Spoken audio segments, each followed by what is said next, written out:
Pesan dari kami dari Aksara Agro & Farm untuk calon petani atau pembudidaya porang di tahun 2022 nanti, di bulan tanam Oktober November, itu jangan kaget ya.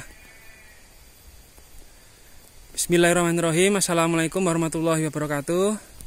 Ini kami hanya menceritakan dari kebun kami sendiri dan tidak bermaksud untuk menggurui, karena ini kami niat baik untuk memberikan informasi kepada calon petani atau pembudidaya porang yang akan menanam di tahun 2022 ini, bisa dikatakan tepatnya di awal musim hujan nanti di bulan Oktober atau November, teman-teman. Ini tidak akan kami ceritakan tentang teknis yang detail rumit, kami hanya berusaha untuk meringkas dari biar mudah dicerna aja, teman-teman. Nah, jadi jika teman-teman melihat konten di YouTube senior-senior petani porang yang lain termasuk di Aksara, itu ada memang kebun porang yang batangnya itu besar-besar seperti ini. Dan ada juga yang kecil-kecil seperti ini. Nah, jadi informasinya simple. Budidaya porang itu bisa dimulai dari katak. Katak itu saya tunjukkan seperti ini. Ini bakal bibit, itu calon bibit yang kita sebut katak, atau bisa dikatakan sebagai umbi daun. Nah, seperti ini, teman-teman, umbi daun. Nah, bisa ditanam dari bibit katak atau bisa dari bibit umbi mini. Umbi atau umbi mini itu posisinya yang di dalam tanah. Jadi dari dua itu teman-teman nanti bisa menanam dari situ. Yang ketiga itu bisa dari bibit spora. Bibit spora itu dari bunga spora. Tapi contoh di bulan Januari 2022 ini kebetulan kami tidak sudah memangkas tunas spora, sehingga saat ini sudah berganti menjadi tunas daun. Nah, jadi kami hanya berbicara untuk bibit katak atau umbi daun dan umbi yang berada di dalam tanah. Nah, itu kalau teman-teman yang akan menanam di tahun 2022 nanti, jika teman-teman punya dana yang besar dan posisi MDPL-nya atau ketinggiannya itu di dataran rendah, saran dari kami itu gunakan bibit umbi saja, teman-teman.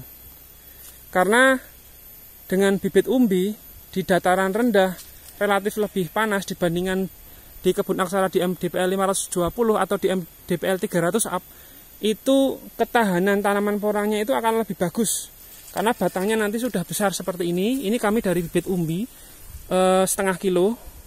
Ini kami hanya mencoba sekitar 10 atau 9 bibit umbi yang sebanyak, jadi batangnya sebesar ini. Ini kalau ditanam di dataran rendah, MDPL rendah, kurang dari 300, itu relatif lebih aman, teman-teman, dibandingkan teman-teman menanam dari bibit spora atau bibit katak mini atau katak super. Nah, seperti ini. Ini katak yang dihasilkan dari bibit katak super.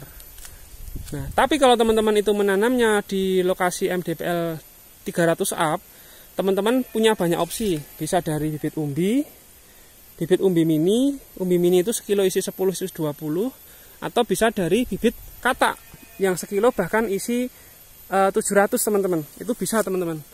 Nah, ini katak di bulan Januari alhamdulillah sebesar ini ya. Karena ini saya anggap besar karena dari bibit katak ya awalnya, bukan dari bibit ini dari bibit katak super. Di tunas pertamanya sudah seperti ini, teman-teman, besarnya. Ini nanti juga akan membesar, tapi jangan dipotes dulu, teman-teman. Nah, jadi teman-teman kalau akan menanam porang di tahun 2022, jangan hanya tergiur karena punya tabungan yang banyak, punya lahan yang luas, punya lahan yang bisa disewa, punya uang untuk menggaji karyawan, punya uang untuk sewa lahan yang berhektar-hektar. Harus sesuaikan dulu MDPL berapa, sehingga bibit yang lebih cocok ditanam di situ untuk porang apakah katak ukuran super sampai mini, ataukah lebih pas dengan bibit umbi. Nah, bibit umbi ini di bulan Januari yang kami tanam di bulan November itu besarnya sudah setinggi orang dewasa 170 cm, teman-teman, seperti itu.